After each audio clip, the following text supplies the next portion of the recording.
बंदी छोड़ सतगुरु रामपाल जी परमेश्वर जी की जय हो।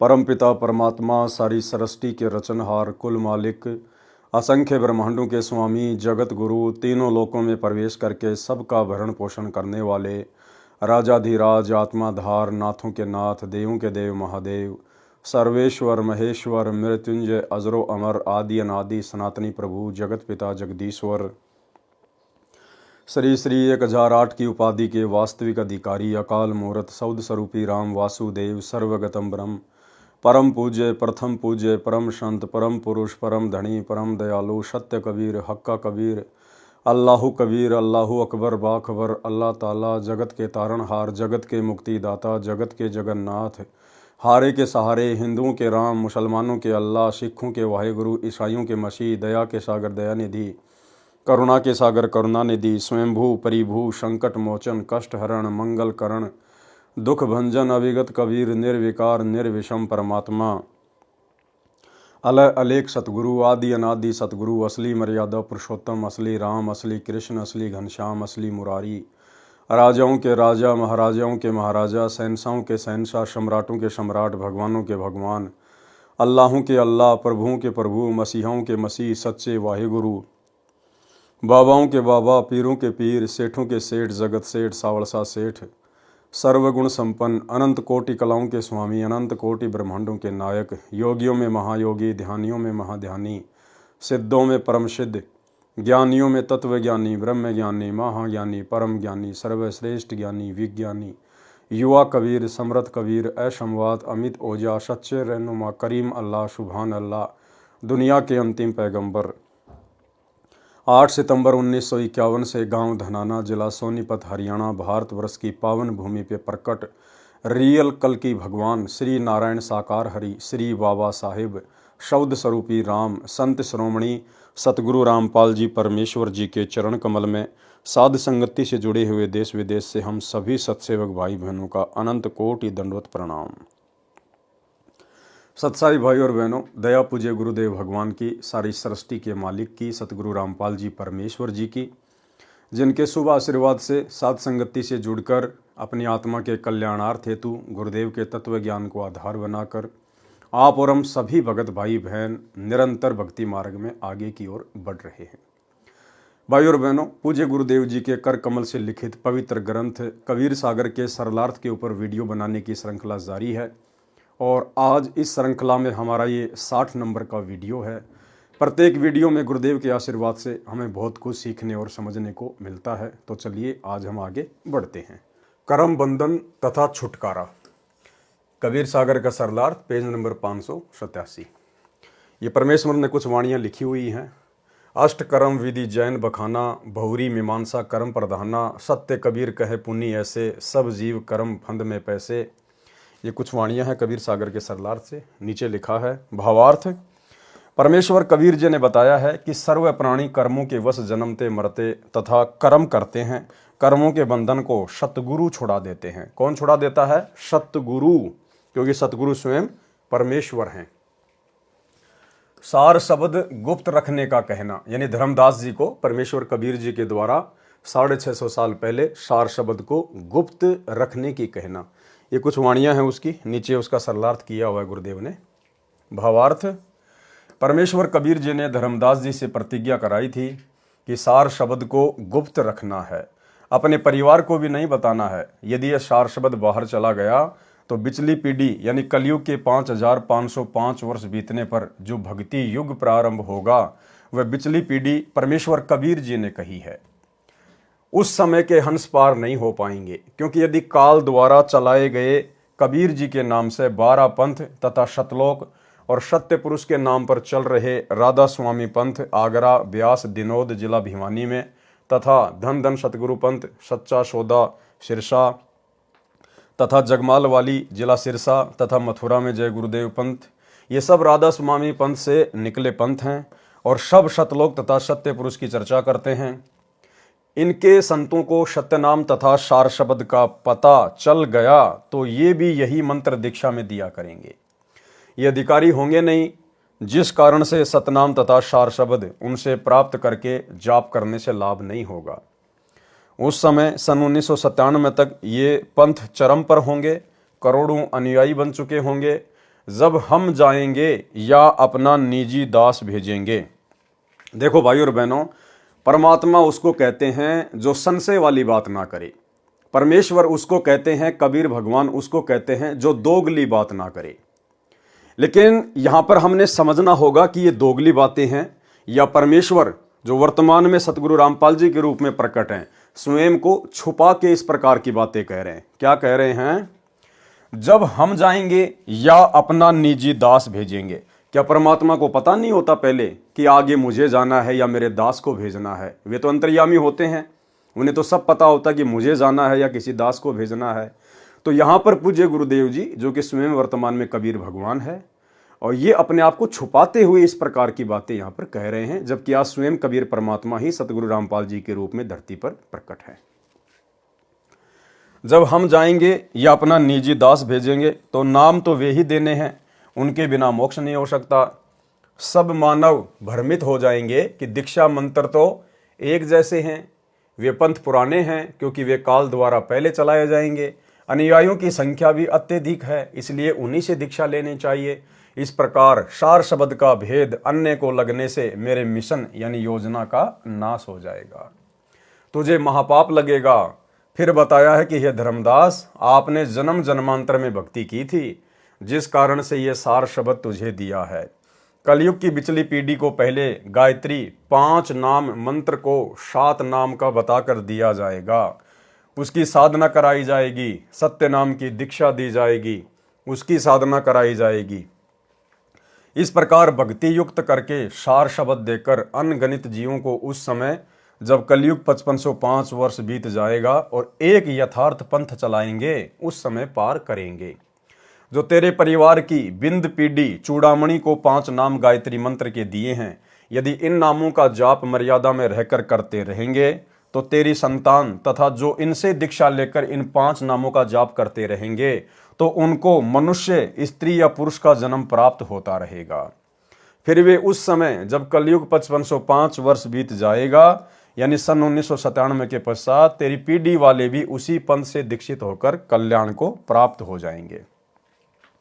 तेरा वंश 42 पीढ़ी तक अवश्य चलेगा, परंतु तेरी छठी गद्दी यानी पीढ़ी वाले को काल द्वारा चलाए टकसारी पंथ वाला भ्रमित करेगा, जिस कारण से वह छठी पीढ़ी वाला तेरा बिंद वाला यथार्थ भक्ति त्याग कर टकसारी वाला पान परवाना प्रारंभ करेगा।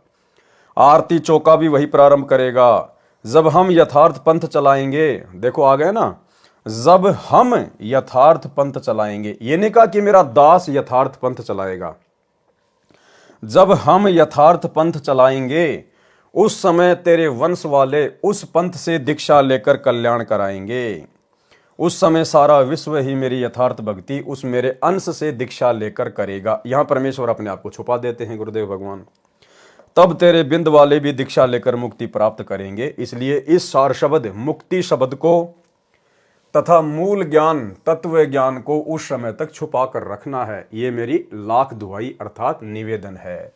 यही प्रमाण कबीर सागर में कबीर वाणी अध्याय के पेज 136 137 पर भी है, जिसमें 12 पंथों का वाणी में प्रमाण है। पढ़ें वह प्रकरण इसी पुस्तक में कबीर वाणी अध्याय के सारांश में पृष्ठ 337 पर। यानी कबीर परमेश्वर जी ने धर्मदास जी को बताया कि धर्मदास, मैंने तेरे को 42 पीढ़ी यानी तेरा वंश चलेगा 42 पीढ़ी तक, 42 पीढ़ी तक तेरे वंश में भक्ति चलेगी। ये आदेश नहीं दिया था परमात्मा ने, यह आशीर्वाद नहीं दिया था। केवल 42 पीढ़ी तक तेरा वंश चलेगा, और जब तेरी छठी पीढ़ी वाला आएगा उस समय काल मेरे समानांतर जो 12 पंथ चलाएगा, उनमें जो टकसारी पंथ वाला है, नकली कबीर पंथ वाला, वो तेरी छठी पीढ़ी वाले को भ्रमित कर देगा। और आज वर्तमान में पूरा का पूरा कबीर पंथ भ्रमित है छठी पीढ़ी के बाद में। तो धर्मदास को चिंता होगी, फिर मेरे वंशज पार कैसे होंगे? आपने ना तो इनको सार नाम दिया, ना सार शब्द दिया, ना सतनाम दिया।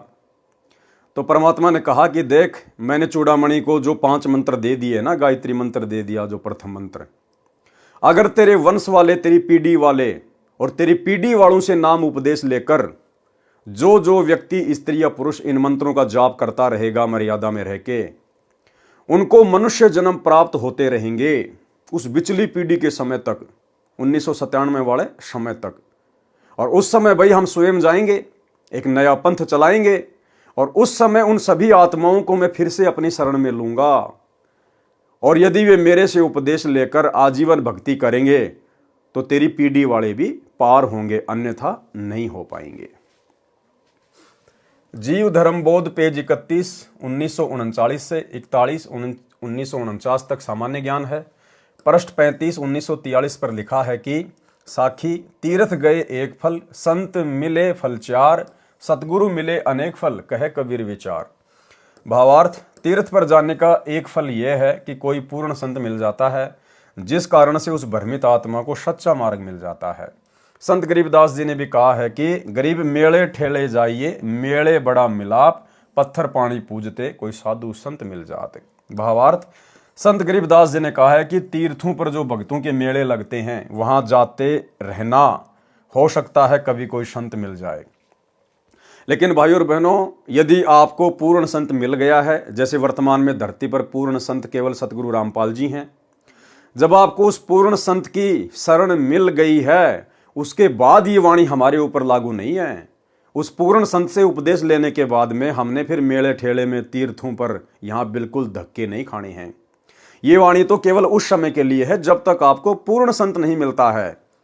तब तक आप तीर्थों पे जाते रहिए, मेले में जाते रहिए, धार्मिक जगहों पर जाते रहिए। क्या पता आपको कोई पूर्ण संत मिल जाए और आपको अपने संपर्क में ले ले, आपको अपनी शरण में ले ले। लेकिन जब हम उसकी शरण में आ जाते हैं, उसके बाद फिर हमने मंदिर, मस्जिद, चर्च, गुरुद्वारे, धार्मिक स्थल, तीर्थ वगैरह, मेले वगैरह हमने कहीं नहीं जाना है। केवल फिर अपनी भक्ति और मर्यादाओं का ध्यान रखना है और कल्याण हो जाए। जैसे धर्मदास जी तीर्थ भ्रमण पर मथुरा वृंदावन गया था, वह स्वयं परमेश्वर कबीर जी ही जिंदा संत के रूप में मिले और धर्मदास जी का जन्म ही सुधर गया, कल्याण को प्राप्त हुआ। संत मिले फल चार का भावार्थ है कि संत के दर्शन से परमात्मा की याद आती है। कबीरा दर्शन साधु का, मुख पर बसे सुहाग, और दर्शन उन्हीं को होते हैं जिनके पूर्ण भाग। तो सबसे पहला फल तो क्या है कि पूर्ण संत के दर्शन मात्र से भी हमारे असंख्य पाप कर्म नष्ट होते हैं। संत मिले फल चार का भावार्थ है कि संत के दर्शन से परमात्मा की याद आती है। ये ध्यान यज्ञ है। संत से ज्ञान चर्चा करने से ज्ञान यज्ञ का फल मिलता है। ये दूसरा फल है। तीसरा फल, जब संत घर पर आएगा तो भोजन की सेवा का फल मिलेगा। तथा चौथा फल, यदि संत नशा नहीं करता है तो उसको रुपया या कपड़ा वस्त्र दान अवश्य देता है। इस प्रकार संत मिले फल चार, जब सतगुरु मिल गए तो सर्व मिल गए, मोक्ष भी मिल गया। कबीर सागर में ज्ञान का अज्ञान बनाने का प्रमाण जीव धर्म बोध पेज 37, 1945 पर लिखी वाणी में है। कबीर खड़े बाजार में गलकटों के पास, जो कोई करे सो भरेंगे, तुम क्यों भये उदास। वास्तविक वाणी इस प्रकार है, कबीरा तेरी झोपड़ी गलकटियन के पास, जो करेंगे सो भरेंगे, तू क्यों भया उदास। जीव धर्म बोध पृष्ठ 38, 1946 पर, काल कराल आप ही जानी, ब्रह्मा विष्णु महेश भवानी। संत गरीबदास जी ने भी कहा है कि तीनों देवा काल हैं, ब्रह्मा विष्णु महेश, भूले चुके समझियो सब काहूं आशीष। गरीब ब्रह्मा विष्णु महेश्वर माया और धर्मराया कहिए, इन पांचों मिल प्रपंच बनाया, वाणी हमरे लइए। कबीर परमेश्वर जी ने जीव धर्म बोध पेज 40, 1948 पर कहा है कि सब ही संत श्रुति कहें बखानी, नर स्वरूप नारायण जानी। लिखो भेद वेद वेदांता पुराना, जबूर तोरेत इंजिल कुराना। सब ही मिल करते निर्धारा, नर प्रभु निज स्वरूप संवारा। निश्चय नर नारायण देही, ऋषि मुनि प्रभु को निराकार कहे ही। वेद पढ़े पर भेद न जाने, बाँचे पुराण 18। सब ग्रंथ कहें प्रभु नराकार, ऋषि कहें निराकार। सब ग्रंथ कहें प्रभु नराकार। नराकार मानी नर आकार, मानव सदृश से है परमात्मा, साकार है। ये कौन कहते हैं? सब ग्रंथ कहें प्रभु नराकार, यानी भगवान नर आकार में है, साकार है। और ऋषि कहें निराकार। निराकार मानी अदृश्य, दिखाई नहीं देता। तो ऋषियों ने वेदों को ढंग से समझा नहीं। जीव धर्म बोध प्रश्न 41, 1949 पर वाणी, उत्तम धर्म जो कोई लखी पाए, आप कहे औरन बताए।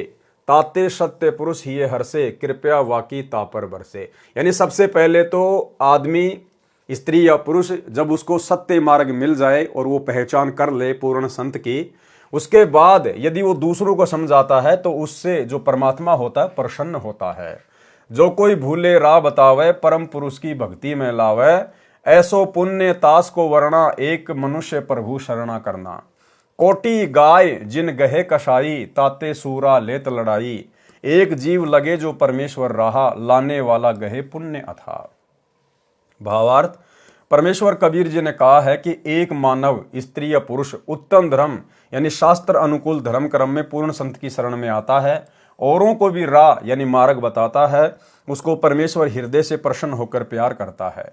जो कोई एक जीव को परमात्मा की शरण में लगाता है तो उसको बहुत पुण्य होता है। एक गाय को कसाई से छुड़वाने का पुण्य एक यज्ञ के तुल्य होता है। करोड़ गायों को छुड़वाने जितना पुण्य होता है, उतना पुण्य एक जीव को काल से हटाकर पूर्ण परमात्मा की शरण में लगाने का मध्यस्थ को होता है। जीव धर्म बोध, पृष्ठ 42 1950 से 61 1969 तक का सारांश। पृष्ठ 42-43 पर सामान्य ज्ञान है। जीव धर्म बोध, पृष्ठ 44 1952 पर। परमात्मा की कृपा बिना परिश्रम अर्थात कर्म भी साथ नहीं देता। चौपाई। पुरुषार्थ की ऐसी बातें कर अवश्य पुरुषार्थ ताते, यथा किसान की किसानी कर ही, उपजे अन्न पेट निज भर ही। हल बाही अवश्य ते ही करना, भली भांति निज खेत संवरना। बीज बोए रखवाली कीजे, पशु पंछी से बचाव करीजे। करी निज श्रम विनसे प्रभु पाही, भरे खेत वर्षा करिताही। जो ईश्वर वर्षा नहीं करही, व्यर्था किसानी ताकी पर ही।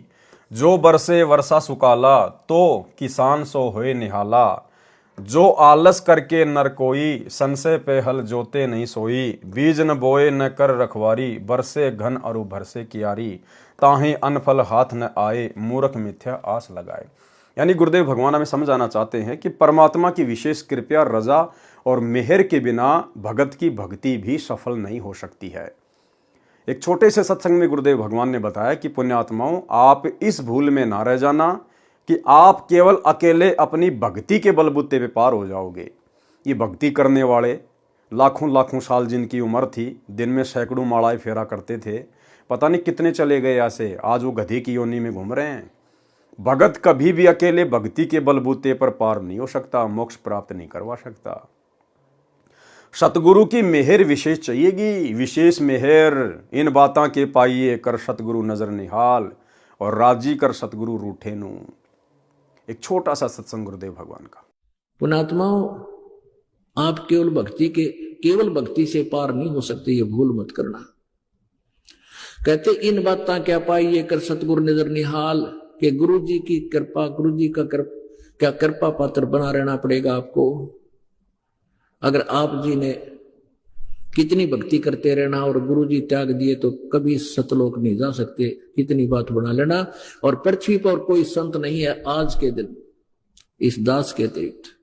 अभिमान नहीं, ये सच समझना। पृथ्वी ने 21 ब्रह्मांड में कोई नहीं है। तो भाई और बहनों, इसी प्रकार गुरुदेव ने यहाँ पर किसान का उदाहरण दिया है कि किसान ने मेहनत बहुत करी, खेत को संवारा, बीज भी डाल दिया और पशु पक्षियों से उसकी रक्षा भी कर रहा है। और यदि परमात्मा ने वर्षा नहीं करी, क्योंकि पहले के समय में जो खेती बाड़ी थी वो वर्षा पे निर्भर होती थी, पहले ट्यूबवेल वगैरह, लाइट थी नहीं तो ट्यूबवेल वगैरह होती नहीं थी, तो वर्षा के ऊपर ही खेती बाड़ी निर्भर होती थी। तो मान लीजिए किसान ने अपना पूरा काम कर लिया, लेकिन वर्षा अगर परमात्मा ने नहीं की तो उसकी सारी फसल बर्बाद। ठीक इसी प्रकार भगत बहुत भक्ति कर रहा है, अच्छी बात है, मर्यादा भी निभा रहा है, लेकिन परमात्मा की विशेष मेहर बिना उसकी भक्ति सफल नहीं हो सकती। और परमात्मा भगत पर मेहर कब बरसाएगा, किस भगत पर बरसाएगा, वो भी गुरुदेव ने एक सत्संग में बताया, छोटा सा सत्संग। कहते हैं तुम्हारा जो कल्याण कैसे होगा कि सतगुरु जो तत्वदर्शी संत है उसको नजर निहाल कर के इतना उनके अनुसार उनके मर्यादा में चल के वो तेरे ऊपर गदगद हो जाए। वो संत के मेरी प्यारी आत्मा परमात्मा को पाने के रास्ते पर बिल्कुल सही चल रही है।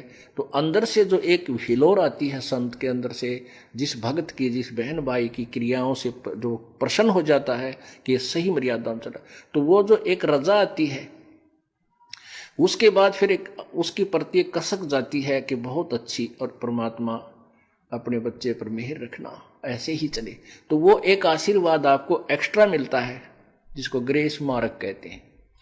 तो यहां कहते हैं इन बातों के पाइए कर सतगुरु नजर निहाल है। मान ले तन यो ज्ञान भी हो गया कैसे ऐसे होता तो, और सतगुरु नजर निहाल हुआ नहीं, तुझे सार नाम फिर सार शब्द मिला नहीं, तो अभी बात बिगड़ेगी। इसलिए ये कल्याण कहती ये बातें कहन सुन की ना है, कर पाड़ने की है। तो भाई और बहनों, आप और हमें समझ में आ गया होगा, यदि हमने सतगुरु की मेहर प्राप्त करनी है तो हमने सतगुरु के प्रत्येक वचन पर और आधीन भाव से चलना पड़ेगा। परमात्मा आधीन विनम्र भगत से प्रसन्न होता है, और जिस भगत में विनम्रता नहीं है, वो चाहे कितना ही बड़ा भगत है, कितनी भक्ति करता है, कितना दान पुण्य करता है, परमात्मा उस पर अपनी मेहर नहीं बख्शेगा। आपने पिछली वीडियो में देखा, गुरुदेव ने बताया कि हज़रत सुलेमान जो कि मुसलमान धर्म में एक पैगंबर हुए हैं, उन्होंने कहा है कि अगर राई जितना भी अभिमान जीव में रह गया तो वो बहिश्त यानी स्वर्ग में नहीं जा सकता। तो हमने तो सतलोक जाना है, स्वर्ग से करोड़ों शंखों कोष आगे ऊपर। तो भाई और बहनों, भला हम कैसे पार हो जाएंगे, हम कैसे सतलोक चले जाएंगे अगर हमारे अंदर अभिमान शेष रह गया तो गुरुदेव भगवान उसी आत्मा पे अपनी मेहर बख्शेंगे, रजा बख्शेंगे, जो भक्ति भी करेगा, मर्यादा में भी रहेगा, भगत के सारे गुण भी अपने ऊपर धारण करेगा और विशेष आधीनी भाव में रहेगा। भावार्थ, परमेश्वर कबीर जी ने बताया है कि यदि कोई भक्ति करता है और उसके ऊपर परमेश्वर कृपा नहीं करता है तो उसकी साधना व्यर्थ हो जाती है। कहने का तात्पर्य है कि भक्ति करता है और मन में अभिमान भी रखता है तो उस पर परमेश्वर की कृपा अर्थात वर्षा नहीं होती, जिस कारण से उसकी भक्ति नष्ट हो जाती है। उदाहरण, जैसे पूर्व समय में खेती यानी कृषि पूर्ण रूप से वर्षा पर निर्भर थी, इसलिए कहा है कि जैसे किसान खेत में बीज बोता है, परिश्रम करता है, यदि परमेश्वर समय पर वर्षा ना करे तो उसकी फसल व्यर्थ हो जाती है। भले किसान फसल बीजने के लिए हल चलाता है, बीज बोता है, पशु पक्षी से भी रक्षा करता है, बहुत परिश्रम करता है, वर्षा ना होने से उसका सर्व परिश्रम अर्थात कर्म व्यर्थ हो जाता है। ठीक इसी प्रकार भगत भक्ति भी करता है, नियम भी निभा रहा है, अगर गुरु कृपया नहीं करेगा, विशेष मेहर नहीं बख्शेगा, अपना विशेष वो आशीर्वाद नहीं देगा तो उसकी भक्ति सफल नहीं हो सकती। कर्म न यारी देत है भस्मा गिर भस्मंत, कर्म व्यर्थ है तास का जो रीझे नहीं भगवंत। जो खेत में बीज नहीं बोता है फिर वर्षा हो जाती है, यदि वह मूर्ख फसल पाने की आशा लगाता है तो भी व्यर्थ है। भावार्थ है कि भक्ति कर्म भी करे और परमेश्वर का कृपा पात्र भी बना रहे तो जीव को लाभ मिलता है। जीव धर्मबोध पेज 46 1954 पर मनुष्य को नित्य कर्म वर्णन चौपाई। भोर ही उठ नित्य कर्म करीजे, करी तन शुद्ध भजन चित दीजे। प्रभु प्रति विनय बचनते मांगे, महादीन है ताके आगे। मोर मनोरथ कर प्रभु पूरा, दीन बंधु कीजिए दुख दूरा। सर्व समय तू ही जग करता, तेरो हुक्म सर्व पर बरता। मोर उद्धार करो प्रभु सोई, विघ्न बिहाय कृपया तो होई। गुरु अचारज को निज टेरे, सदा सहायक अपनो हेरे। बार बार करो प्रभु प्रति विनती, यद्यपि सो न करे कछु न गिनती। अब देखो भाई और बहनों, एक बहुत ही अच्छा पॉइंट है अब आगे, और आप भाई बहनों को अब विश्वास होगा कि हाँ, कैसे परमपिता परमेश्वर सतगुरु रामपाल जी भगवान साध संगति के माध्यम से हम सत्सेवक भाई बहनों के ऊपर विशेष मेहर बख्शे हुए हैं। और जो बातें आप और हम भाई बहनों को आज पढ़ने और सुनने को मिल रही हैं, परमेश्वर आप और हमारे से साध संगति के माध्यम से उसी प्रकार से नित्य कर्म करवा रहे हैं, नित्य कर्म। अब आगे जो बातें गुरुदेव ने लिखी है, इस अनुसार सुबह उठते ही सतलोक आश्रम मैनेजमेंट हरियाणा से जुड़े हुए वर्तमान 2024 तक कोई भी भाई बहन ये क्रिया नहीं करता है, उनको पता ही नहीं है। तो परमेश्वर ने साध संगत वालों पर यह मेहर बख्शी है। जिस नित्य क्रम का गुरुदेव यहां जिक्र करने जा रहे हैं, वो नित्य क्रम भाई बहन पिछले 3 वर्षों से लगातार कर रहे हैं सुबह उठते ही। क्या है? कबहू के दाया प्रभु की होई, दुख दरिद्र सब डारे खोई। लाभ अलाभ एक समगनिये, सदा काल प्रभु गुनगुन बनिए।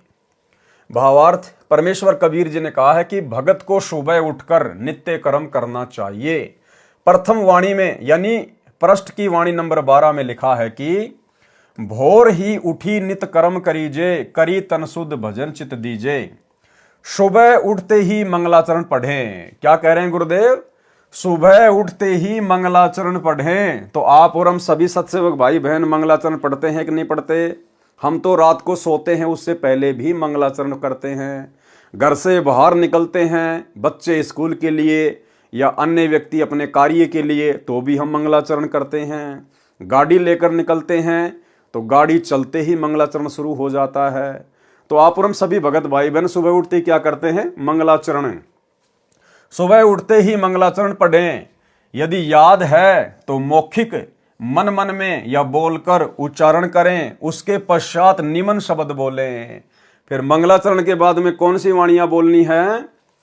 समरथ साहिब रतन उजागर, सत्य पुरुष मेरे सुख के सागर, जूनी संकट मेटो गुसाई, चरण कमल की मैं बलि जाही, भाव भक्ति दी जो परवाना, साधु संगति पूर्ण पद ज्ञाना, जन्म कर्म मेटो दुख दुंदा, सुख सागर में आनंद कंदा, निर्मल नूर जहूर जुहारम, चंद्र गता देखो दीदारम, तुम हो बंकापुर के वासी, सतगुरु काटो यम की फांसी, मेहरबान हो साहिब मेरा, गगन मंडल में दीजो डेरा, चकवे चिदानंद अविनाशी, रिद्धि सिद्धि दाता सब गुण राशि, पिंड पुराण जिन दीन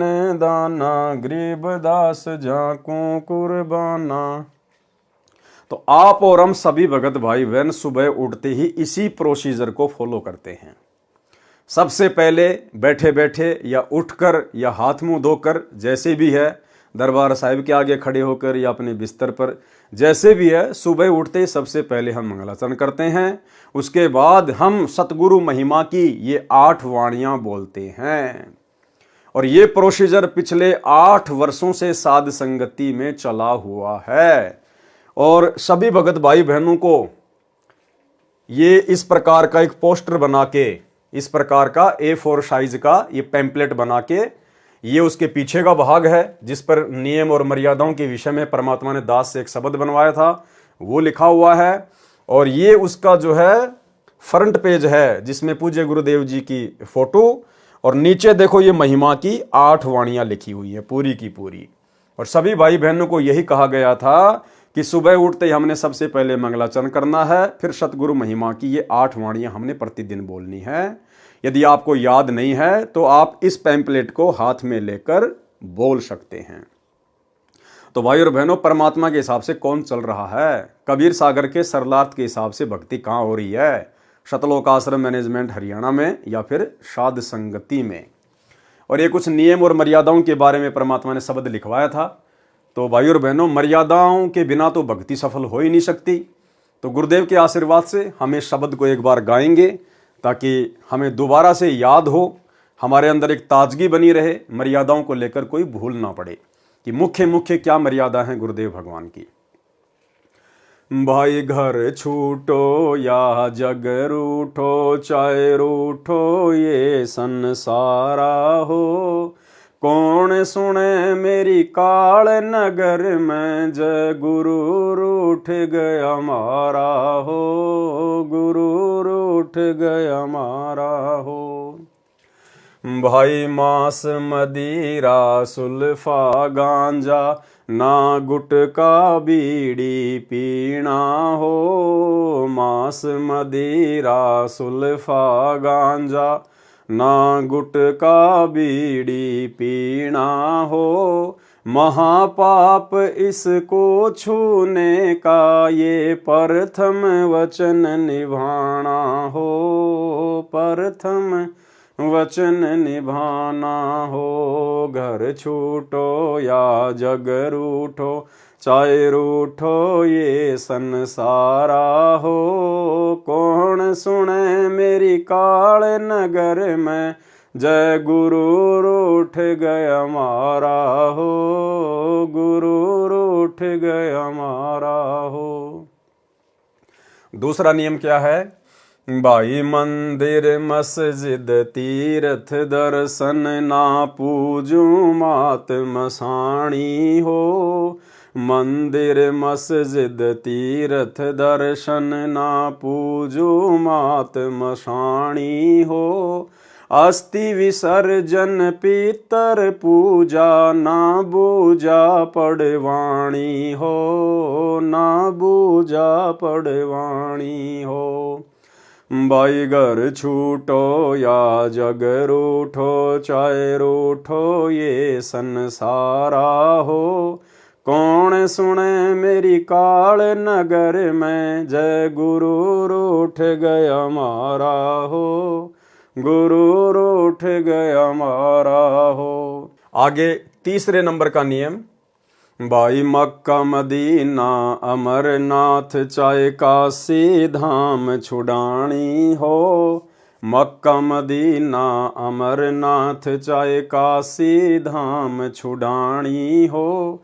सिवा गुरु के और जगत में ना करनी पूजा पानी हो, ना करनी पूजा पानी हो। भाई घर छूटो या जग रूठो, चाहे रूठो ये संसारा हो। कौन सुने मेरी काल नगर में, जय गुरु रूठ गया मारा हो, गुरु रूठ गया मारा हो।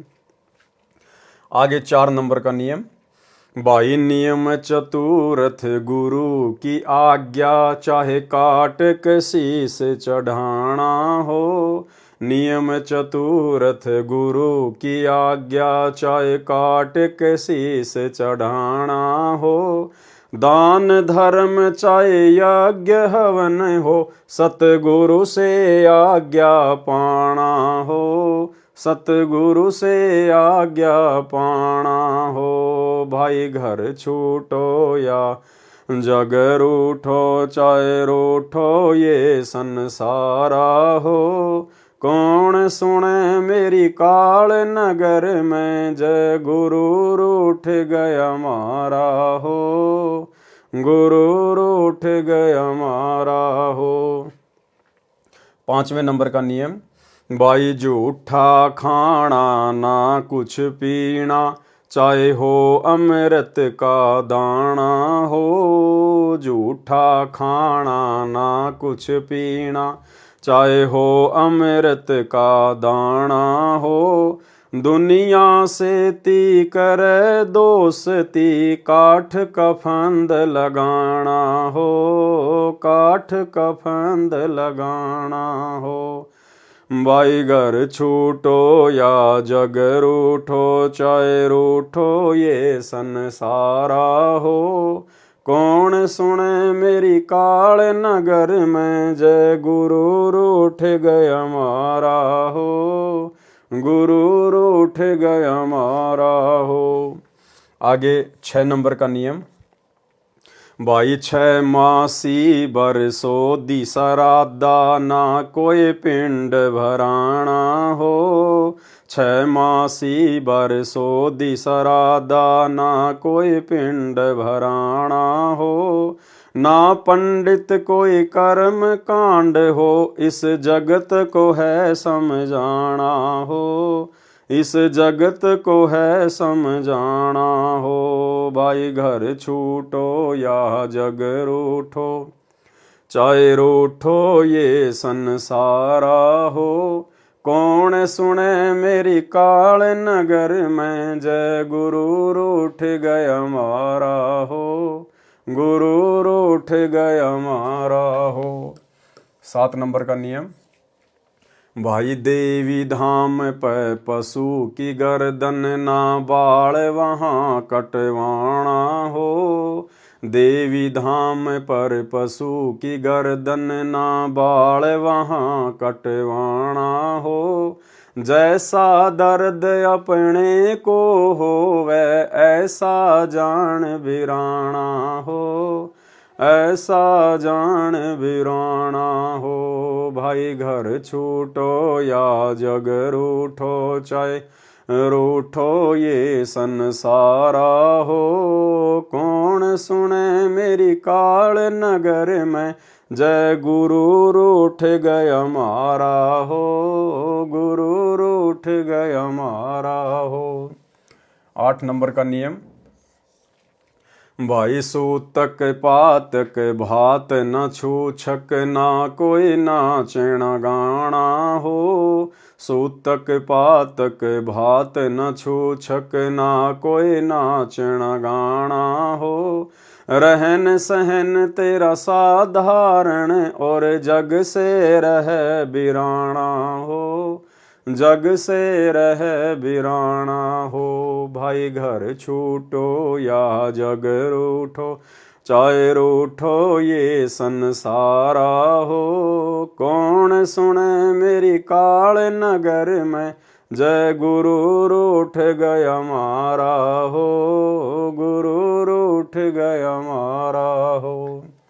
9 नंबर नियम, भाई ताश खेलना फिल्म देखना, रिश्वत जहर समाना हो। ताश खेलना फिल्म देखना, रिश्वत जहर समाना हो। होली दिवाली ना कोई पूजा, सतगुरु का वचन निभाना हो, सतगुरु का वचन निभाना हो। भाई घर छूटो या जग रूठो, चाहे रूठो ये संसारा हो।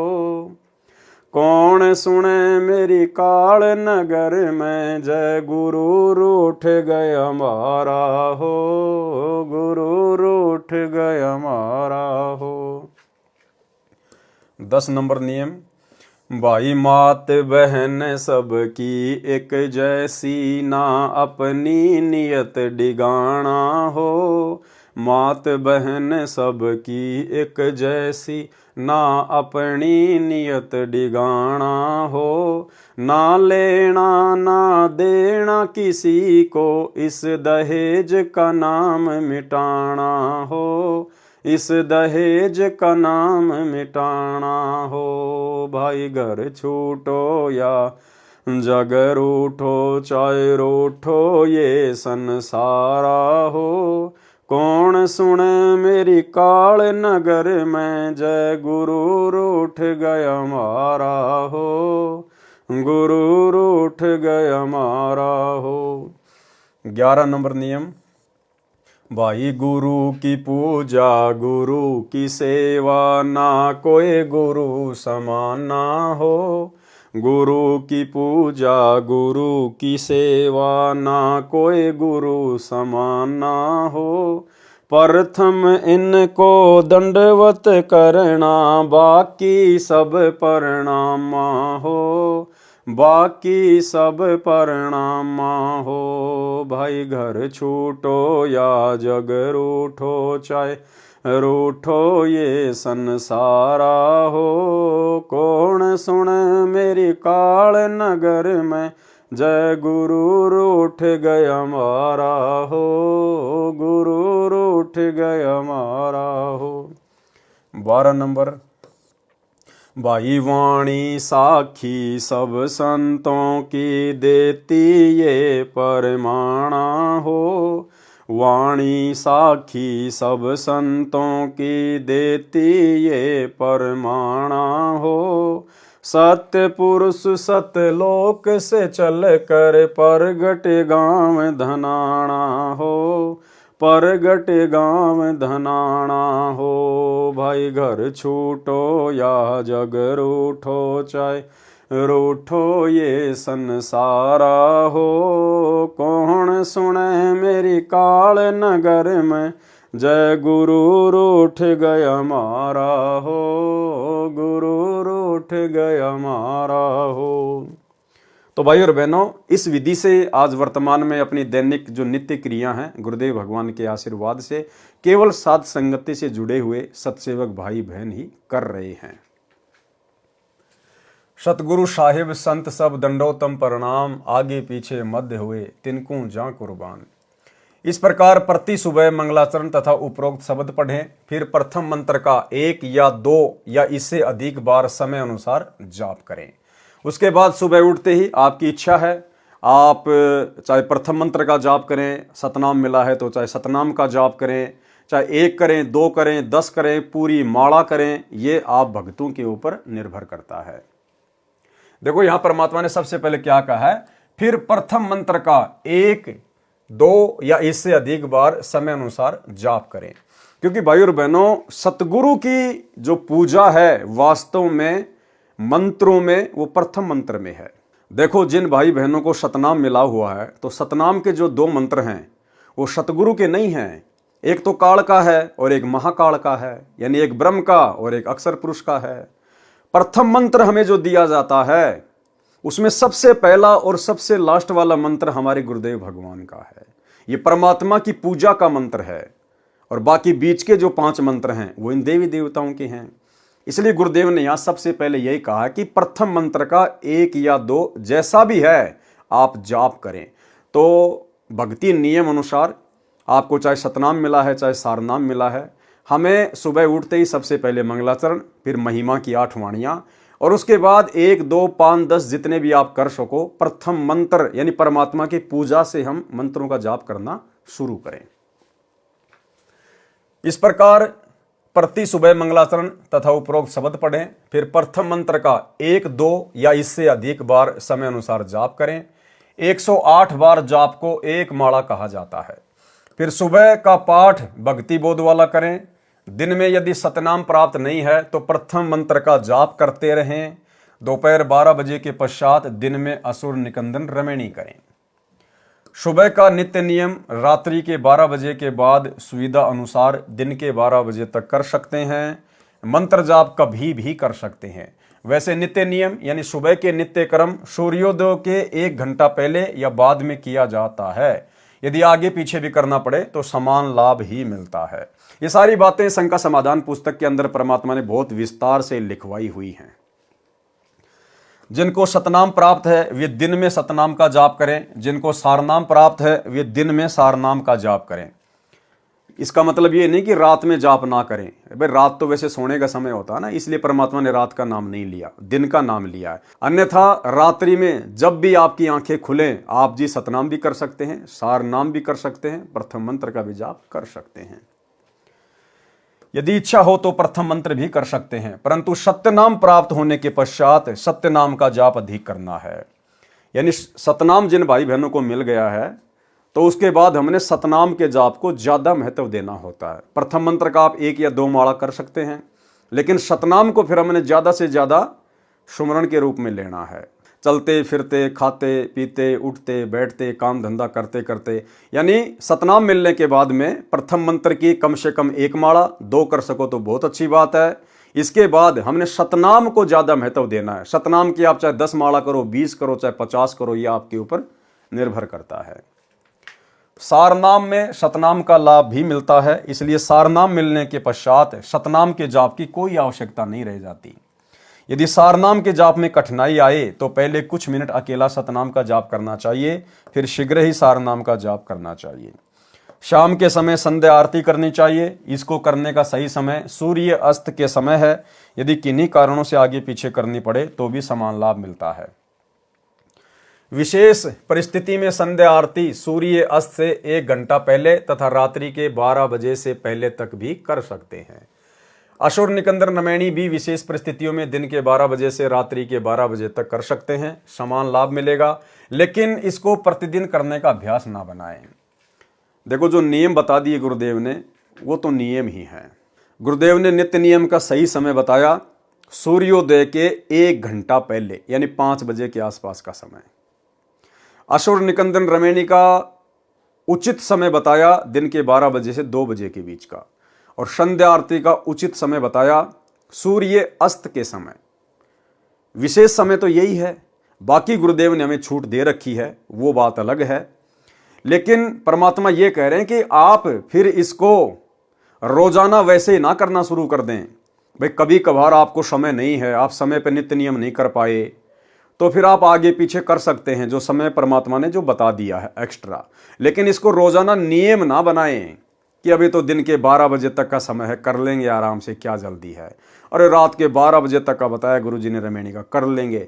परमात्मा कहते हैं इसको फिर रोजाना का वो टाइम टेबल ना बनाओ, वो तो केवल विशेष परिस्थितियों में है। अगर आप इसको फिर रोजाना उसी हिसाब से करने लग जाओगे तो फिर वो लाभ आपको नहीं मिलेगा। यदि आप यात्रा में हैं तो आप यात्रा में तीनों संध्या कर सकते हैं, मंत्र भी कर सकते हैं। यदि आप सुबह भ्रमण के लिए जाते हैं और आपको सुबह का नित्य कर्म याद है तो सैर करते करते भी कर सकते हैं। लेकिन भाई और बहनों, जब आपको ज्ञान हो जाएगा, इस परमात्मा की महिमा का पता चल जाएगा कि मनुष्य शरीर क्यों मिला है, फिर आप कभी भी टहलते टहलते घूमते घूमते नित्य नियम नहीं करोगे। चाहे आपको याद है चाहे नहीं है, आप विधि अनुसार ही करोगे, बैठकर या खड़े होकर अपने घर पर समय निकालकर। यदि आप सुबह भ्रमण के लिए जाते हैं और आपको सुबह का नित्य कर्म याद है तो सैर करते करते भी कर सकते हैं। इसी प्रकार तीनों संध्या आप सैर करते करते भी कर सकते हैं। लेकिन भाई और बहनों, अब साथ संगति से जुड़ने के बाद जब हमें ये ज्ञान हुआ है, सतगुरु का ज्ञान हुआ है, सतगुरु की महिमा का ज्ञान हुआ है, अब हम सत्सेवक भाई बहन जब तक तीनों समय की आरती सही प्रकार से नहीं कर लेते हैं तब तक हमारे को आत्म संतुष्टि नहीं होती है। हम चलते फिरते खाते पीते संध्या आरती नहीं कर सकते, क्योंकि अब हमें पता चल गया कि परमात्मा की भक्ति से बढ़कर और कोई कार्य दुनिया में नहीं है। हम 100 कार्यों से समय निकालकर, पहली बात तो भगत जिसको ज्ञान हो गया वो फालतू के कार्यों में उलझता ही नहीं है कि उसको समय ना मिले। और फिर भी कभी कभार ऐसी परिस्थिति पैदा होगी तो भी हम कोशिश करेंगे परमेश्वर की आरती के लिए समय निकालने का। अब ये खाते पीते चलते चलते गाड़ी चलाते चलाते अब ये नित्य नियम यदि हम करेंगे, हमारी आत्मा संतुष्ट नहीं हो पाएगी। यदि याद है तो, यदि याद नहीं है तो भक्ति बोध पढ़ते हुए भी किसी पार्क या एकांत सुरक्षित स्थान पर जहाँ दुर्घटना का भय ना हो चलते चलते कर सकते हैं। यदि आप घर पर हैं तो बैठकर करें। बैठकर करने का मतलब है शांति से, आराम से। ये विधान है नित्य कर्म का।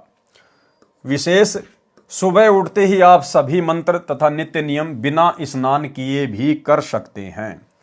यानी सुबह उठते ही नित्य नियम और कोई भी मंत्र जाप आप बिना नहाए धोए भी कर सकते हैं।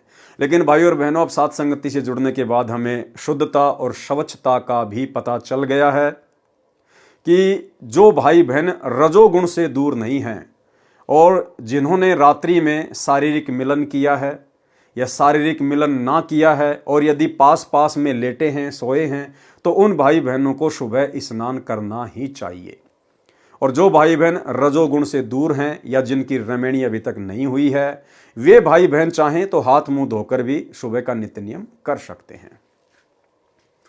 सुबह उठते ही आप सर्व मंत्र तथा नित्य नियम बिना स्नान किए भी कर सकते हैं। यदि स्नान करके करना चाहें तो नित्य नियम यानी वाणी पाठ स्नान करके कर सकते हैं। अन्य मंत्र कभी भी बिना स्नान किए, बिना मुख धोए भी कर सकते हैं। हाँ, जो मंत्रों का जाप है वो आप जी बिना नहाए भी कर सकते हैं। चाहे आपने शारीरिक संबंध बनाए हैं, नहीं बनाए हैं, आप रजोगुण में हैं या नहीं हैं, मंत्र आप कभी भी किसी भी समय जब आपको याद आ जाए तुरंत आप करना शुरू कर सकते हैं। रात्रि में जब भी नींद से जागे तुरंत किसी भी मंत्र का जाप लेटे लेटे, बैठकर, चलते फिरते कर सकते हैं। यदि आप रोगग्रस्त हैं तो तीनों संध्या भी लेटे लेटे कर सकते हैं। स्वस्थ होने पर बैठकर करना चाहिए। मजदूर तथा किसान सुबह स्नान नहीं कर सकते क्योंकि उनको कुछ देर बाद मिट्टी धूल में कार्य करना होता है। वे शाम को ही स्नान करते हैं। उनको चाहिए कि वे अपना नित्य भक्ति करने वाली साधना बिना स्नान के भी करें, समान लाभ होगा। कबीर जी ने कहा है, नहाए धोए क्या होए, जो मन का मैल न जाए, मीन सदा जल में रहे, धोए बास न जाए।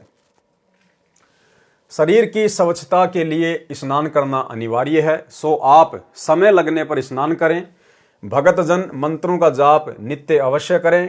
किन्हीं परिस्थितियों में तीनों समय की संध्या स्तुति न हो पाए तो कोई बात नहीं, परंतु मंत्रों के जाप को कभी ना छोड़े।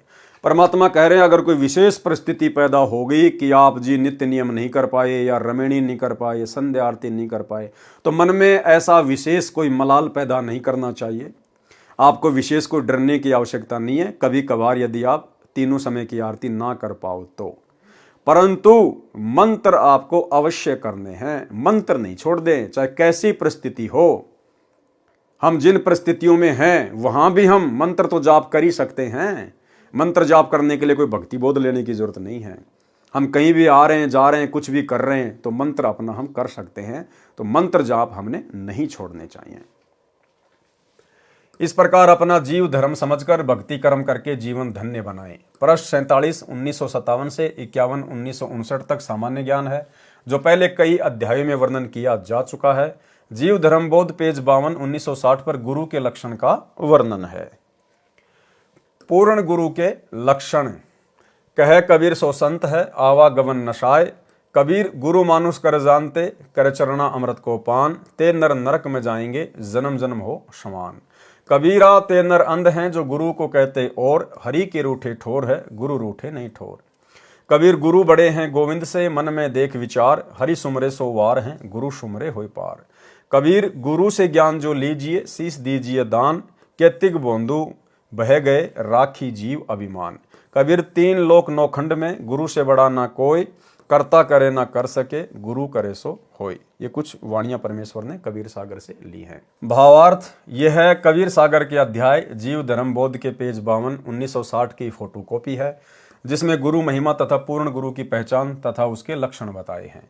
परमेश्वर कबीर जी ने कहा है कि गुरु को परमात्मा के तुल्य मानकर अपनी भक्ति करें। परमात्मा के तुल्य मानकर, भाई परमात्मा के तुल्य तो केवल परमात्मा को ही माना जा सकता है।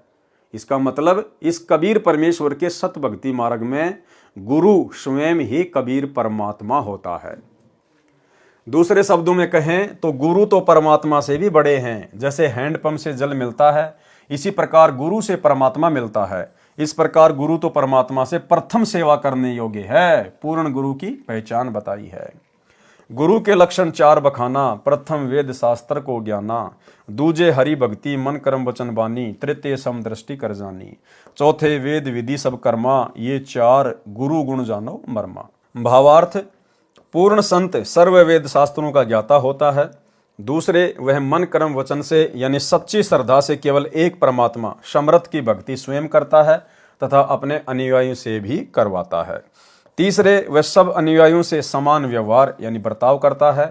चौथे उसके द्वारा बताया गया भक्ति कर्म वेदों में वर्णित विधि के अनुसार होता है। ये 4 लक्षण गुरु में होते हैं। जो इन गुणों से युक्त नहीं है उसको पूर्ण गुरु नहीं कहा जाता।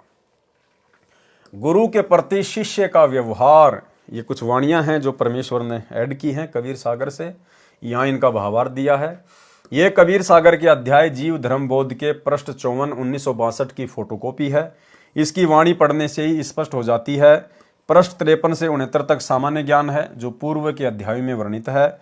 जीव धर्म बोध के पृष्ठ 70 1978 से 88 1996 तक सामान्य ज्ञान है, जो बार बार पहले के अध्याय में वर्णन किया जा चुका है, जिसमें भिन्न भिन्न प्रकार की हठयोग साधनाओं का ज्ञान है, जो शास्त्र विधि त्याग कर साधक करते हैं, जिनसे मोक्ष नहीं होता। अन्य सिद्धियां प्राप्त हो जाती हैं, जिनके कारण संसार में प्रसिद्धि को प्राप्त हो जाता है, परंतु मोक्ष से वंचित रहकर पशु योनि को प्राप्त होता है। जीव धर्म बोध पेज 88 1996 पर बताया है कि सहज समाधि लगाएं और पूरे गुरु से सत्य साधना मंत्र प्राप्त करके मोक्ष प्राप्त करें। जीव धर्म बोध पेज 89 से 90 तक सामान्य ज्ञान है, जो पहले के अध्यायों में बताया जा चुका है। जीव धर्म बोध पेज 91 1999 से 96 2004 पर इन प्रश्नों पर बनावटी वाणी है, कुछ कुछ ठीक है। सामान्य ज्ञान है, जो पूर्व के अध्यायों में कई बार वर्णन हो चुका है। पृष्ठ 93 2001 पर वाणी, वेद विधि से जो कोई ध्यावै अमर लोक में बासा पावै। शवशम वेद सब वेदन का सारा, ता विधि बजय उतरे पारा। जीव धर्म बोध पेज 97 2005 पर वाणी, कबीर जे चंडाल में सद्गुण होई। विकार कर्म करे ना कोई। ताको निश्चय ब्राह्मण जानो, सत्संग में जो जन आनो। सत्संग सब एक जाति, लिखा भागवत में यही भांति। पृष्ठ 98 2006 पर वाणी, ब्रह्मा विष्णु शिव गुण तीन कहाया, शक्ति और निरंजन राया। इनकी पूजा चले जगमाही, परम पुरुष कोई जानत नाही। जीव धर्म बोध पेज 99, 2007 से 104, 2012 तक कुछ ज्ञान पहले बताया है। कुछ वाणी बनावटी हैं। जीव धर्म बोध पेज 105, 2013 पर कुछ विशेष ज्ञान है। परशुराम को किसने मारा? वाणी, परशुराम तब द्विज कुल होई, परम शत्रु छत्रीन का सोई। छत्री मार निछत्री कीने, सब कर्म करे कमीने। ताके गुण ब्राह्मण गावें, विष्णु अवतार बता सरावें। हनीवर दीप का राजा जोई, हनुमान का नाना सोई। छत्री चक्रवर्त नाम पदधारा, परशुराम को ताने मारा। परशुराम का सब गुण गावे, ताका नाश नहीं बतावे। भावार्थ, ब्राह्मणों ने बहुत सा मिथ्या प्रचार किया है, सच्चाई को छुपाया और झूठ को फैलाया है। जैसे परशुराम ब्राह्मण था, एक समय ब्राह्मणों और क्षत्रियों की लड़ाई हुई तो ब्राह्मण क्षत्रियों से हार गए। उसका बदला परशुराम ने लिया, लाखों क्षत्रियों को मार डाला। यहां तक प्रचार किया, परंतु ये नहीं बताया कि परशुराम को किसने मारा। परशुराम को हनुमान जी के नाना चक्रवर्त ने मारा था, जो हनीवर द्वीप का राजा था। जो भक्ति शक्ति युक्त आत्माएं होती हैं, वे ही अवतार रूप में जन्म लेती हैं।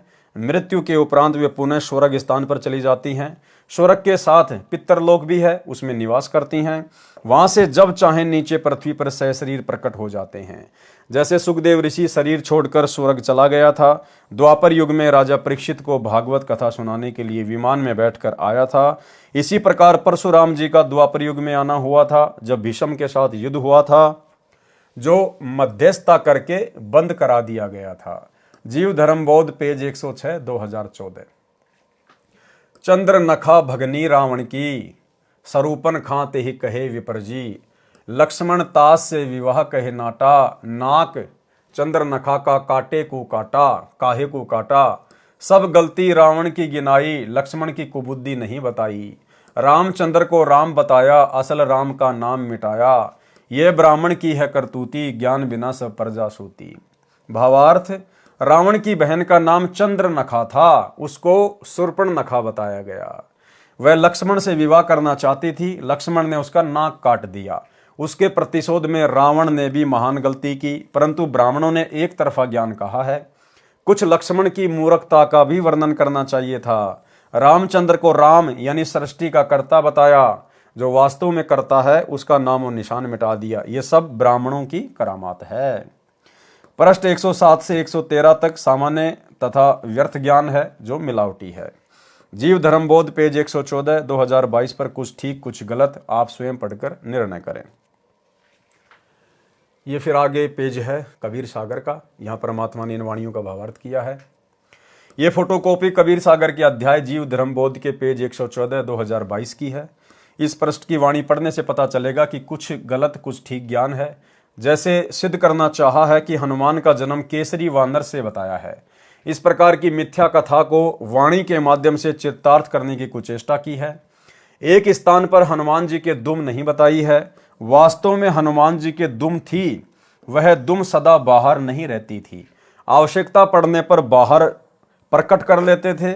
उदाहरण के तौर पर गधे का गुप्तांग देखने से दिखाई नहीं देता, गधी से मिलन के समय 3-4 फुट लंबा निकल आता है। अब देखो भाई और बहनों, इस पेज को लेकर काफी कुछ बहस पहले से साध संगत और मैनेजमेंट वालों के बीच में चलती आ रही है, और कुछ एक भाई बहन वर्तमान में इसी को लेके बैठ गए हैं। देखो, परमात्मा जब हमें भक्ति दे देते हैं तो समय समय पर परमात्मा हमारे हाव भाव, हमारे विचार भी चेक करते हैं।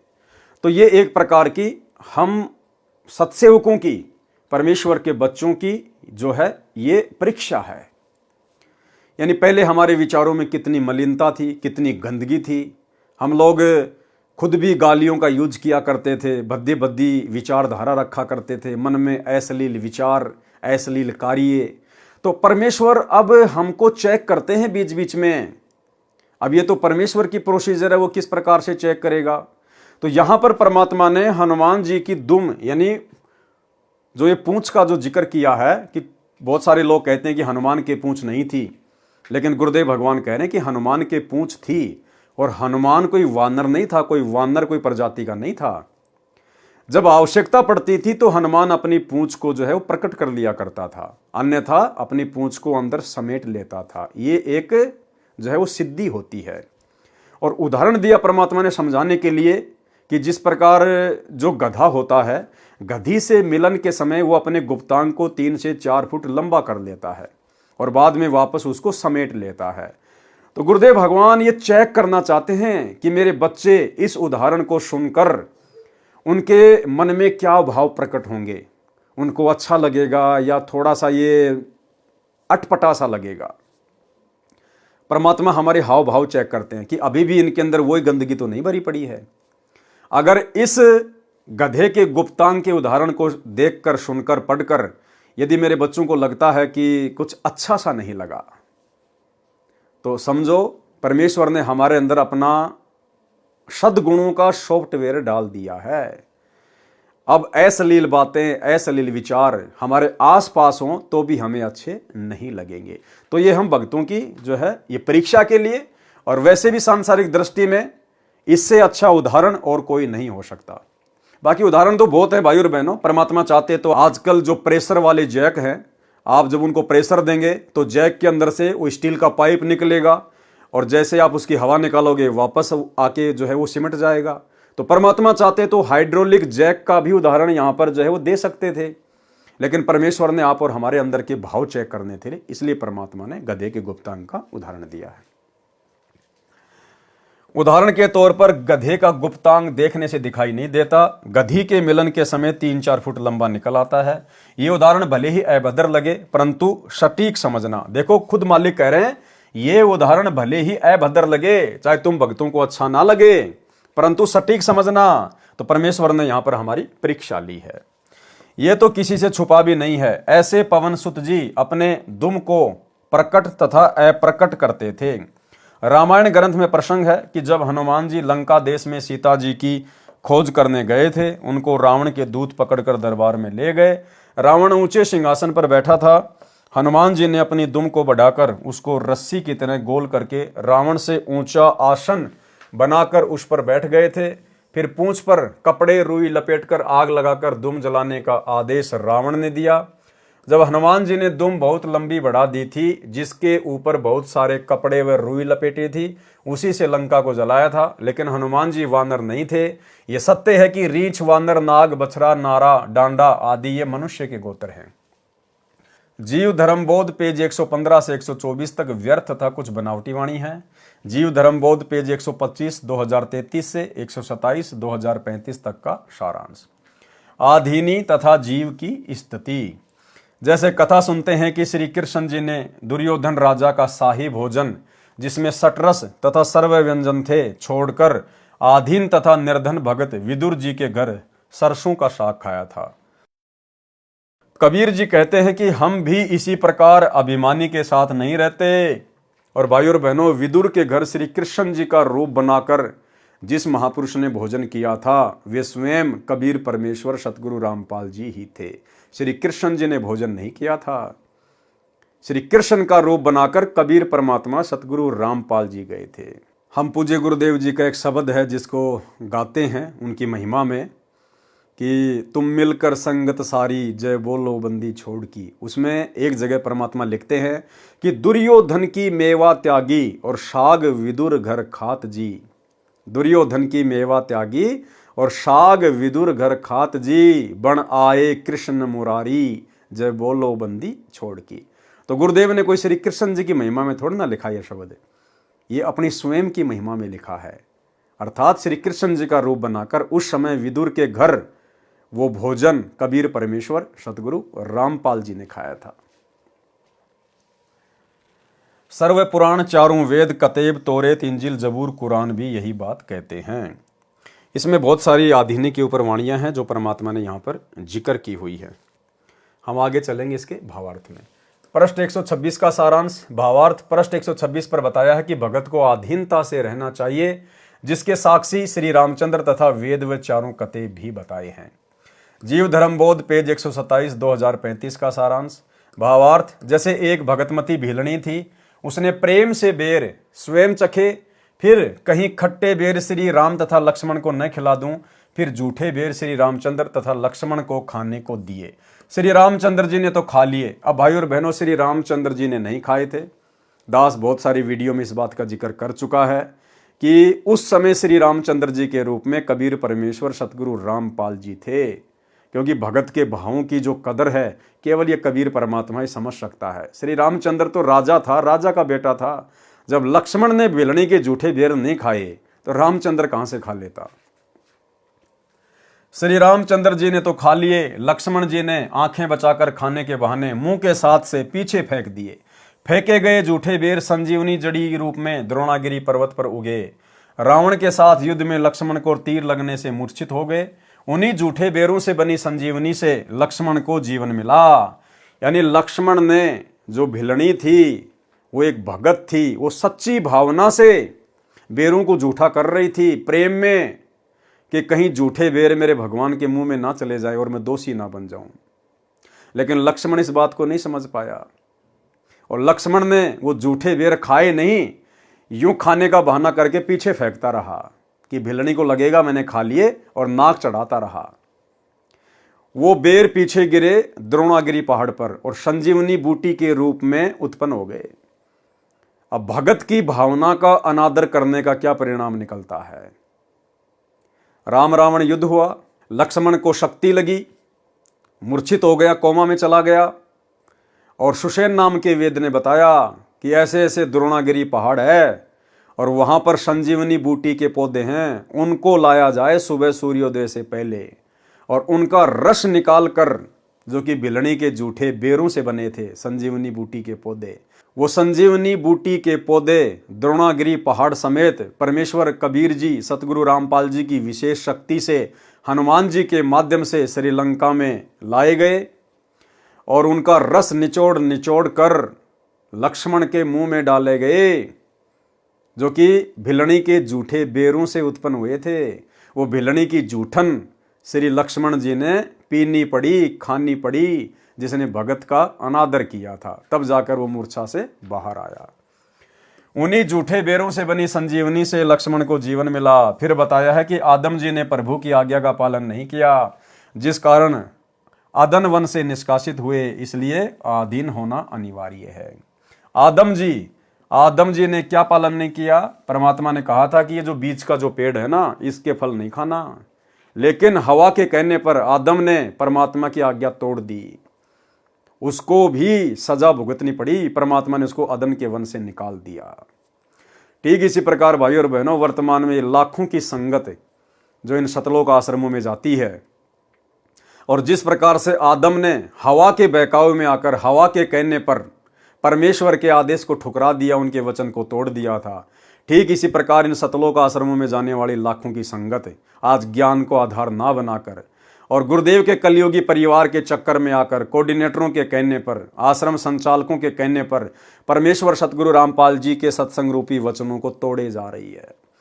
कभी गंदी राजनीति में अपना पैर फंसा लेती है, कभी स्टेडियम बनवाए जा रहे हैं, हॉस्पिटल बनवाए जा रहे हैं, गुंडों की सीबीआई जांच करवाई जा रही है, हरियाणा के जाट आरक्षण में भक्तों को बैठाया जा रहा है, करोड़ों रुपया चंदे के रूप में दिया जा रहा है, लोगों के भवन बनवाए जा रहे हैं। आदम की तरह परमेश्वर के वचन तोड़े जा रहे हैं, सजा तो अंत में भुगतनी पड़ेगी। जीव धर्म बोध पेज 128 2036 से 132 2040 तक सामान्य ज्ञान है। जीव धर्म बोध पेज 133 2041 से 135 2043 तक नानक जी तथा कबीर जी की वार्ता है। जीव धर्म बोध पेज 136 2044 से 148 2056 तक अधिकतर बनावटी और मिलावटी वाणी लिखी है।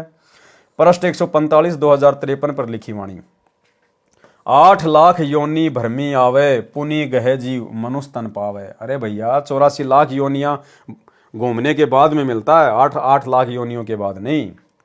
जबकि 84 लाख योनि है, इसमें 8 लाख लिखी हैं। पृष्ठ 146 2054 पर जीव धर्म बोध में अंग्रेजी अखबार का वर्णन है। उस समय कोई अंग्रेजी नाम भी नहीं जानता था, अखबार तो कहां थे। ये कुछ कबीर सागर की वाणियां जो परमेश्वर ने लिखी हैं, यहाँ उनका भावार्थ है। विवेक ऊपर दोनों पृष्ठों 146 147 की फोटोकॉपियों को पढ़कर पाठक जन समझ जाएंगे कि परमेश्वर कबीर जी के यथार्थ ज्ञान को बिगाड़ कर नाश किया है।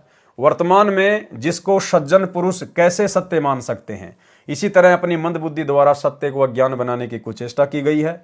जैसा कि इसी ग्रंथ के अंदर प्रथम बताया है कि काल द्वारा प्रचलित पंथों के अनुयायियों ने काल प्रेरणा से ग्रंथ का नाश किया है, फिर भी आवश्यक सच्चाई बच गई है। जो क्षति हुई है उसकी पूर्ति संत गरीबदास जी द्वारा परमेश्वर कबीर जी ने कराई है, जो संत गरीबदास जी के सदग्रंथ में लिखी है। परमेश्वर कबीर जी की कृपा से उस सदग्रंथ का भी सरलार्थ किया जाएगा। देखो भाई और बहनों, आने वाले समय में जो गरीबदास जी महाराज जी की वाणियों का 24,000 वाणियों का जो सदग्रंथ साहिब है, गुरुदेव भगवान कह रहे हैं आने वाले समय में उनका भी सरलार्थ किया जाएगा। और भाई और बहनों, आज गुरुदेव हिसार जेल से बैठकर उन्हीं वाणियों का सरलार्थ कर रहे हैं, उन्हीं वाणियों के ऊपर हमारे को सत्संग भेज रहे हैं। उसके पश्चात विश्व के सब ग्रंथों का सार निकालकर एक साझा ग्रंथ बनाया जाएगा। सर्व संसार भक्ति करेगा, सत्य को जानेगा, मानेगा और अपना कल्याण कराएगा। कबीर सागर का सारांश संपूर्ण हुआ। इस पवित्र ग्रंथ कबीर सागर का सरलार्थ परमेश्वर कबीर जी की कृपा से केवल 2 महीने में संपूर्ण हुआ है। यह परोपकारी शुभ कर्म परमेश्वर कबीर जी तथा परम श्रद्धेय स्वामी राम देवानंद जी गुरु महाराज जी की असीम कृपा से हुआ है। दिन रात कई कई घंटे सेवा करके प्रथम तो एक एक पंक्ति को पढ़ा, फिर भावार्थ किया, सत्य असत्य को जांचा और परमेश्वर को साक्षी रखकर यथार्थ ज्ञान लिखा है। 2 महीने में तो कबीर सागर पढ़ा भी नहीं जा सकता। समझना, निष्कर्ष निकालना, फिर हाथ से लिखना बिना परमेश्वर की कृपा से कभी संभव नहीं हो सकता। जो परमेश्वर कबीर जी ने जो वचन कहा था कि 13वें वंश मिटे सकल अंधियारा, इसी प्रकार भाइयों और बहनों, परमेश्वर ने दया बख्शी आप और हम सभी साध संगति से जुड़े हुए सत्सेवक भाई बहनों के ऊपर।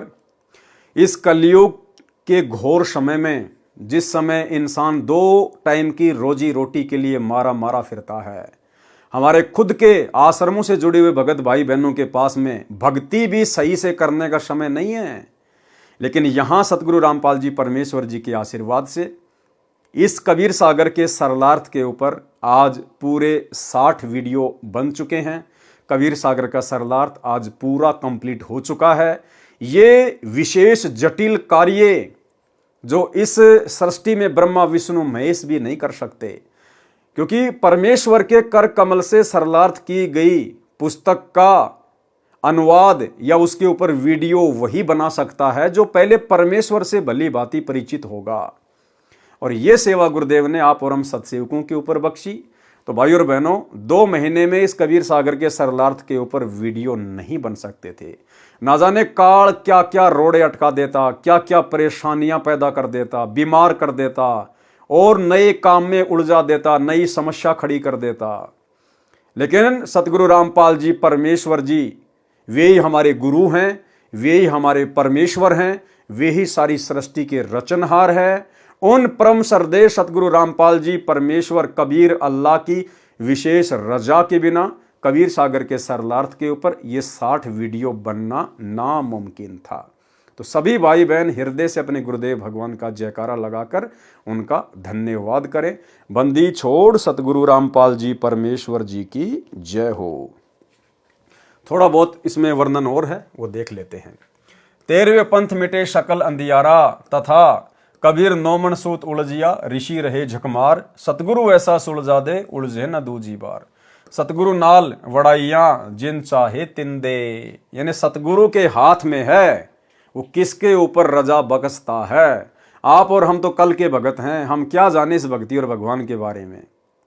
हमने नाम दीक्षा ली 2013 में, किसी ने 2012 में, किसी ने 14 में।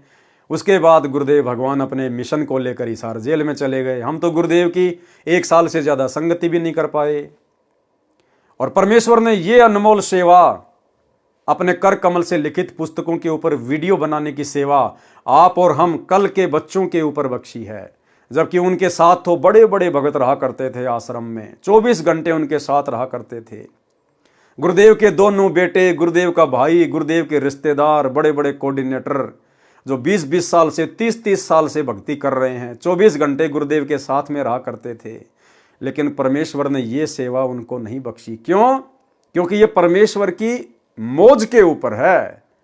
वो किसको सेवा बख्शे, इसलिए कहा है सतगुरु नाल वड़ाइया जिन चाहे तिन दे। ये सब परमेश्वर कबीर जी ने ही किया है। कौन परमेश्वर कबीर जी? सतगुरु रामपाल जी परमेश्वर। महिमा मुझदास रामपाल दास को दी है। यहां तो छुपा रहे हैं गुरुदेव भगवान अपने आप को। गरीब समझा है तो सिर धर पांव, बहुर नहीं रे ऐसा दाव। ये संसार समझदा नहीं, कहंदा शाम दोपहरे नू। गरीब दास ये वक्त जात है, रोगे इस पैरे नू। यानी पहचान जाओ अपने कबीर भगवान को, अपने गुरुदेव परमात्मा को, परमेश्वर मान के इनके साथ व्यवहार करो, नहीं तो बाद में रोने धोने के अलावा कुछ भी हाथ नहीं लगेगा। भावार्थ, हे मानव, यदि इस अमृत ज्ञान को समझ लिया है तो विलंब न कर, तुरंत दीक्षा ले। इतना शीघ्र दीक्षा ले जैसे आपत्ति के समय में मानव अत्यधिक गति से दौड़ता है। जैसे रेलगाड़ी चलने वाली है, आप 100 फुट दूर हैं तो उसे पकड़ने के लिए पूर्ण गति से दौड़कर पहुंचते हैं। इसी को कहते हैं कि वह सिर पर पांव धरकर दौड़ा तब रेलगाड़ी में चढ़ पाया। इसी प्रकार इसी को कहते हैं कि वह सिर पर पांव रखकर दौड़ा तब रेलगाड़ी में चढ़ पाया। इसी प्रकार दीक्षा लेने के लिए शीघ्रता करें, फिर इसी गति से भक्ति साधना करें, अन्यथा ये मानव जीवन का पहर यानी निर्धारित समय निकल गया तो फिर हाथ नहीं आएगा। कुत्ता बनकर गली में ऊपर को मुंह करके रोया करेगा। सत साहेब सतगुरुदेव भगवान की जय। बंदी छोड़ कबीर परमेश्वर, सतगुरु रामपाल जी की दया। तो भाई और बहनों, दया परमपिता परमेश्वर, सारी सृष्टि के रचनहार सतगुरु रामपाल जी परमेश्वर जी की, जिनके विशेष आशीर्वाद से, जिनकी विशेष नज़र से, रहमो करम से, कृपा दृष्टि से कबीर सागर के सरलार्थ का ये जटिल कार्य पूरा हुआ। 60 वीडियो में परमेश्वर ने पूरे कबीर सागर के सरलार्थ को समेट के रखवा दिया है।